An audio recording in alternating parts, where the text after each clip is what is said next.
Welcome back. We're looking at the 2018 budget and the impact of the Nigerian economy.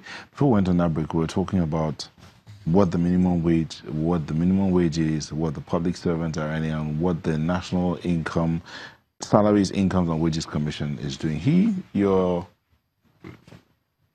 Adele talked about how the public servants are not even going by what the Wages Commission has said should be their remuneration.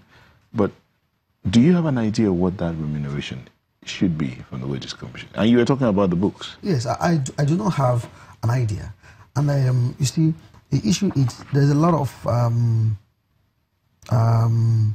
things are done, are shrouded in secrecy, are shrouded in lack of transparency. Because you must understand that if, like you rightly pointed out, if you have voted in people to represent you, what they want to do for you is in the open. They tell you that when they read the manifestos, when they're trying to campaign and enlist your sympathy and empathy to get the votes, okay? So what they want to go to do there, it's already in the public domain. So when they go there, they're not going to do that for fun. They're going to get paid for service, okay? And so I think it is just in consonance with natural justice and fairness that they should also let us know what it is that they earn.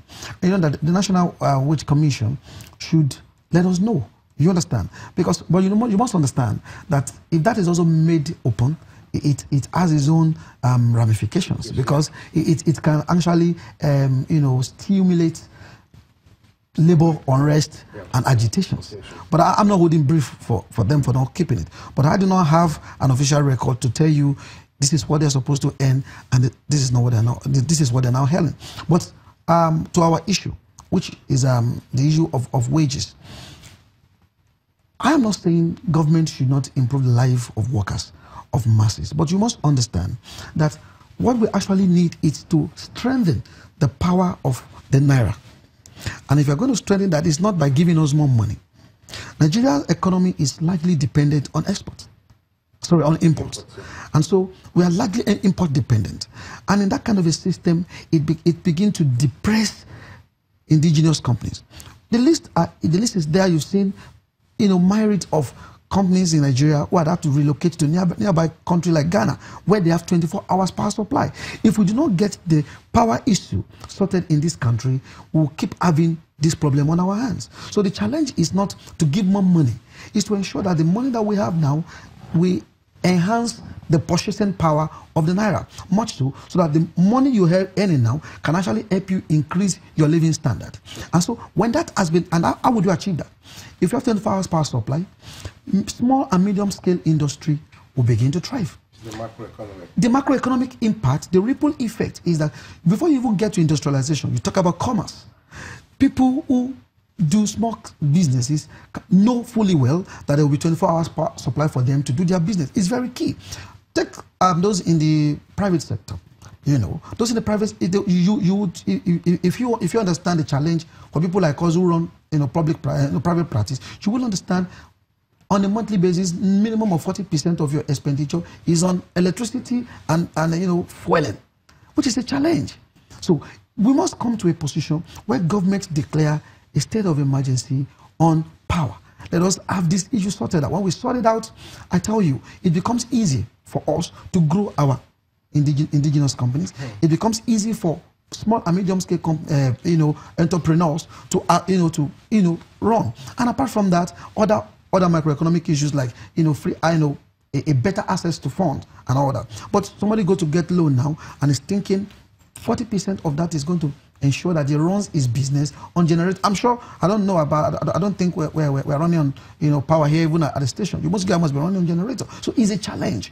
If we get that sorted out, it becomes easy for us to grow our economy, give it an homegrown approach. And from there, it will begin to reduce our reliance on imports, and that helps us to strengthen the power of the naira. So when you look at this situation now and you see that the power sector is supposed to have the largest chunk of the 2018 budget, do you think that will make the difference we're hoping to see? I mean, he's talked about if we sort out the power thing, then even the money, the minimum wage as it is now, can go a long way in making lives better for Nigerians. So do you think this chunk of money going to the power sector, power, works and housing, you think it will make any difference? Obviously it will. But the issue is that sector regulated effectively? When you pull a chunk of the budget into that sector, into that ministry, and on the assumption that we have 20-hour supply, 24-hour supply.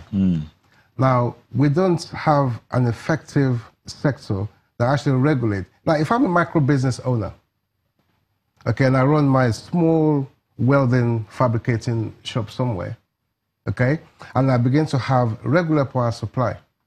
Now, at the end of the month, the power holding company brings me an estimated bill that will cripple my business. Sure. Does that make any sense at all? It doesn't. There's one thing I have in 24 hours power supply. There's another thing, having a regulated, effective regulated industry whereby what I consume per kilowatt is what I paid for. But in recent times, I mean, if you go around Lagos, for example, there's been a huge outcry on estimated billing that the power holding companies have been trained by. And the excuse would be power supplies has increased from XYZ hours to ABC hours. So it's an increase. So an increase in that, you have to pay more. We're not saying we shouldn't pay more. But how did you calculate? Recently, I had to have a conversation with these guys, and I had to bring the manager to my house to come and do what they call load assessments. Now, from 8,000 naira a month, you now throw me a 27,000 naira a month. How do you justify that?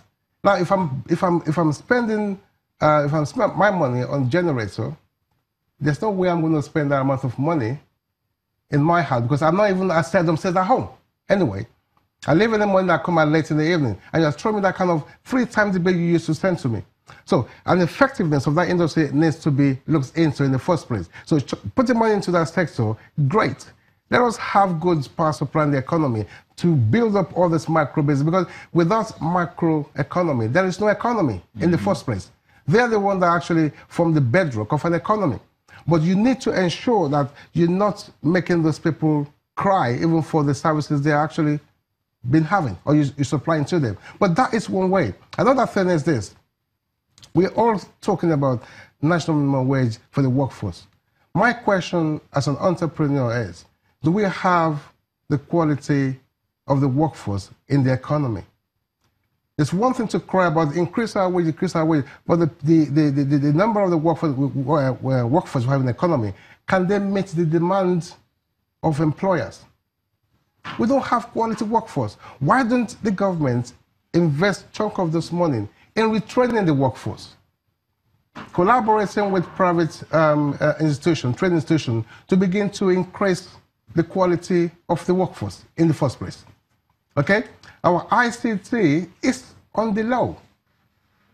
Okay? As we speak right now, people are talking about there are no jobs, there are no jobs. The honest truth is there are jobs. But we lack the capacity, the quality of the people to fill in those jobs.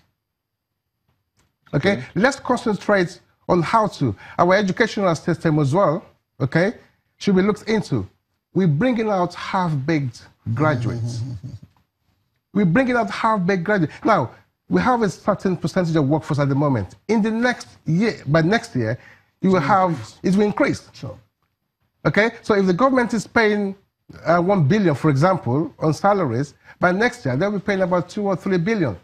Now, that is not the issue. Okay? Even if you have the money to pay, are we meeting what's it called? The wants of the employers who wants to hire the service of these people? The quality is required. The quality is not there. So let's begin to look into different indices to tackle this issue. It's good to talk about minimum wage, but it's good also to talk about the quality of the people that's going to earn this minimum wage as well. Okay? So we have to look into different dimensions, different angles and everything. The national minimum wage, fine. If you just jump on it and say, yes, we increase the national minimum wage, it will crumble the economy.